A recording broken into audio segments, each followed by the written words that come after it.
So alright guys, today we're going to be having a look at the GZK Crazy Power Mini, which is my new favorite TTF slingshot, but there's a little bit of a twist on this one. This is the no tie version. Let's take a look.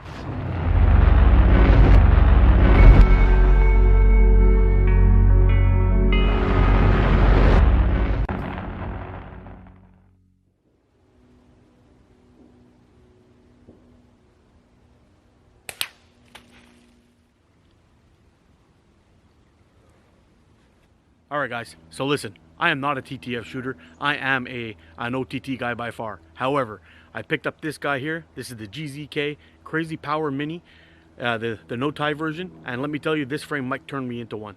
I absolutely love this thing. It's super comfortable and all that stuff, but we'll get into it.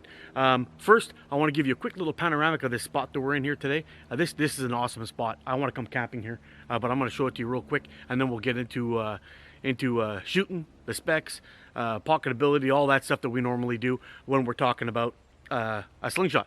So take a look at this beautiful place.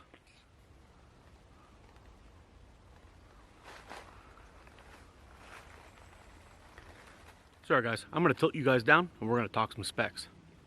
Many of GZK slingshots is made out of titanium. This one is no exception. The core on this guy is made out of a titanium alloy, which is about 10 millimeters thick. The overall length of this guy is 128 millimeters from fork tip to the end of the handle. The fork width on this guy is 84 millimeters. We got a nice generous sized fork tip that comes in at 24 millimeters, and it's a no tie setup, which is really handy. Now I put this guy on the scale at home. It came in at 134 grams with the bands and pouch attached for the no tie version. However, it is slightly lighter than the clip version, which comes in at 145 grams.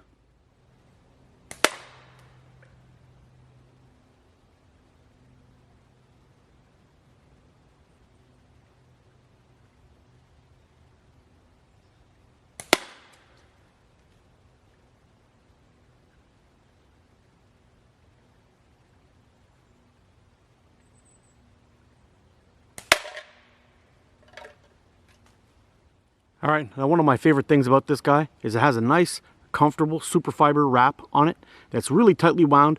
There's really not much squish to it, but it adds a lot of grip when you're holding onto the frame, and it adds a little bit of warmth, so it's not like you're holding onto a freezing cold steel frame at all. It makes it that much more comfortable. It's a really extremely comfortable frame to hold onto. So this awesome little shooter here is designed to shoot in the pinch grip. So basically, for those of you who don't know what that means, basically, you have these two little ears here, or some kind of part of the grip, and you wrap both fingers around. Whereas a thumb grip, you put your thumb up on the fork, or thumb brace. This is a two-finger wrap. I only have one other frame that I shoot like this, and that's my Scout LT. All the rest of them, I shoot with a thumb brace or a hammer grip. But I really like that. And with this little ear here, or whatever you call those guys, little finger grips, it kind of locks into that webbing. And it's pretty nice because you pull your shot and you're basically lined straight up and down every time. And this handle, probably the most comfortable handle I own. Crazy, but it's true. It's really, really comfortable. I absolutely love this thing. It fits my hand fantastic. It's just long enough to get all my fingers on there. It's got a good grip, solid grip. There's no movement around on this thing. It ain't coming out. It ain't sliding forward, backwards, nothing. Awesome grip. Can't say much more about it. All right, we're going to warm up on the can, then we're going to switch over to the flipper.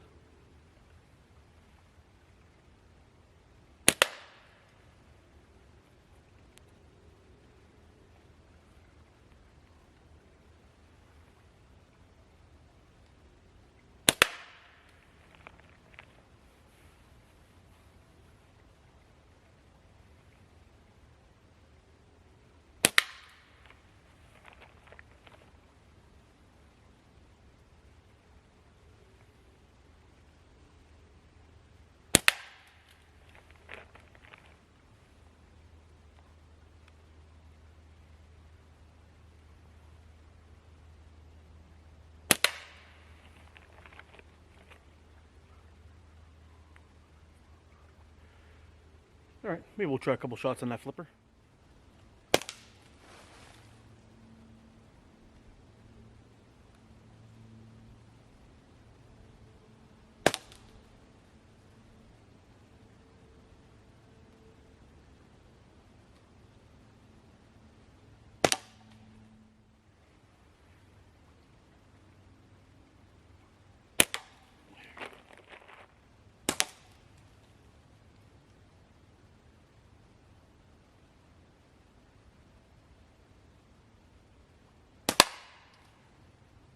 This frame is not the most pocketable frame I own. It's definitely not the worst though. The little ears that are sticking off on the sides here can make it a little bit difficult sliding it in and out of a pocket sometimes, but it's not terrible. But I'll bring the camera down and show you what I mean, how it can kind of mess you up a little bit. All right, so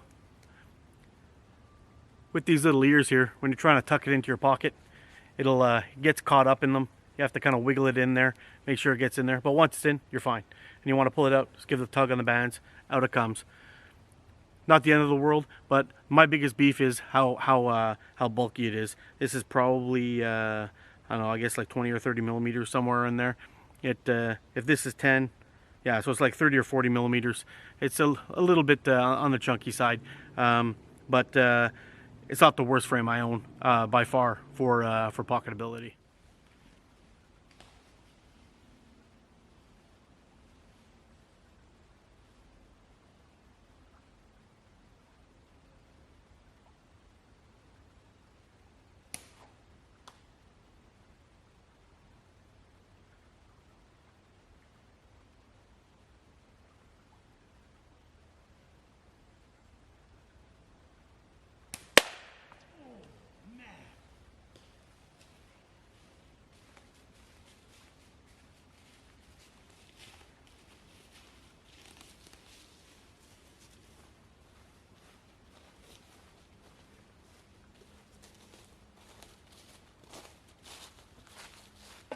.32 paces. Can't believe I hit that shot. All right, so how do you change the bands on one of these guys? Well, let's take these ones off and I'll show you. There's one. There's two. All right, guys, so this is what we're gonna need for our band set. We're gonna need our forks. We're gonna need our band set, obviously, and a little piece of tubing. In this case, I'm using 1636. Should work out just fine. Basically, you want to make sure that you align your band set correctly and evenly on both sides. Now, quick tip that I didn't do today that I forgot is from the end of this band set to about 1 centimeter in, I usually draw a line right across. We forgot today, not the end of the world though. We'll survive. So basically, what I like to do instead is we're going to line up the band set with this. See this spot where it's a tie-on spot? We're going to line it up just with that. Get it even there, and then we'll wrap it around. So I find it a little bit easier and beneficial to lean it up against your body or a table or whatever you're using. We're going to take our rubber tube. We're going to pass it along the top. We're going to grab it with our fingers, and we're going to stretch it out nice and tight and drop it down until you hear a click. There, we got our click, so we're pretty good. Now, if we're in there and it's a little bit crooked, and we want to bring it back down, all you have to do is pull the tubing a little bit, and there you have it. So there's one side all plugged in, ready to go. All right, so let's get that other side done. Same kind of thing, just like we did last time. We'll line it up with the edge, put that there, fold it over the top, stick our rubber tubing over it, lean it up against a body or a table or anything like that, pull your band straight, make it click.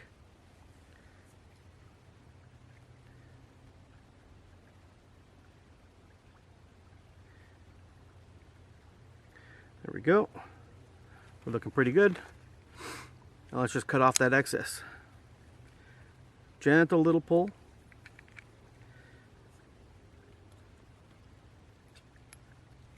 There's one side, and another gentle little pull on the other side. There we go. Sorry guys, once you've got your bands put on and they're looking pretty nice, you can see right there, nice and clean little ends.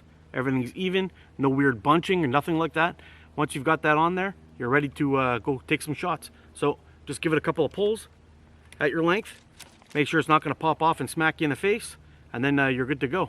And you see, the little tabs fold over there, and as you pull this down, it gives you your sighting dimp, and it holds on perfect.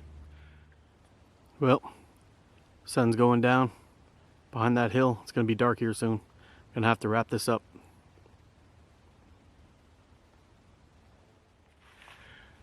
So anyway guys, I gotta tell you, this is a real great little frame. It's definitely gonna be on my keeper list.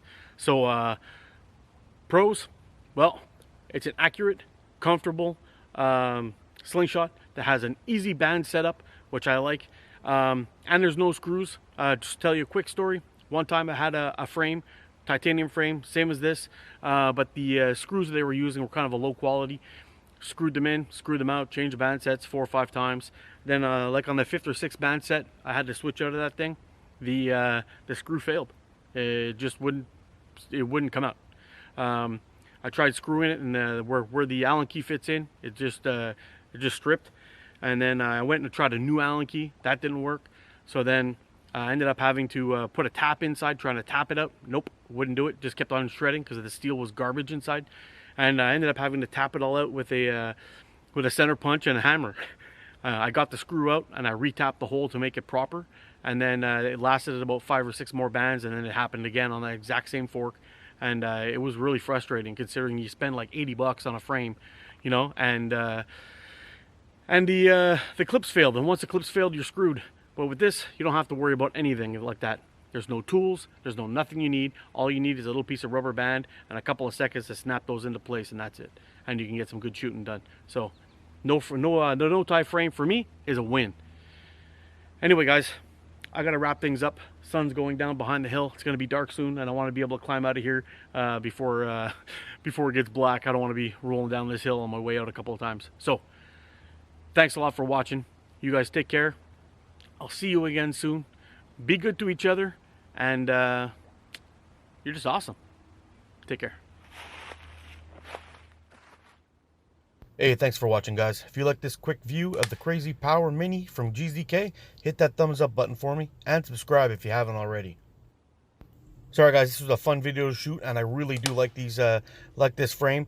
Be sure to look for the 10-shot Tuesday, and we'll really see what this guy can do at 10 meters. It is awesome. On this end screen here, I'm going to attach a few playlists I think you might find interesting. Have a look and let me know if there's something there you like. Alright, that's it for me. You guys take care, shoot straight, and stay safe, and I'll see you again soon with another video. Ciao for now.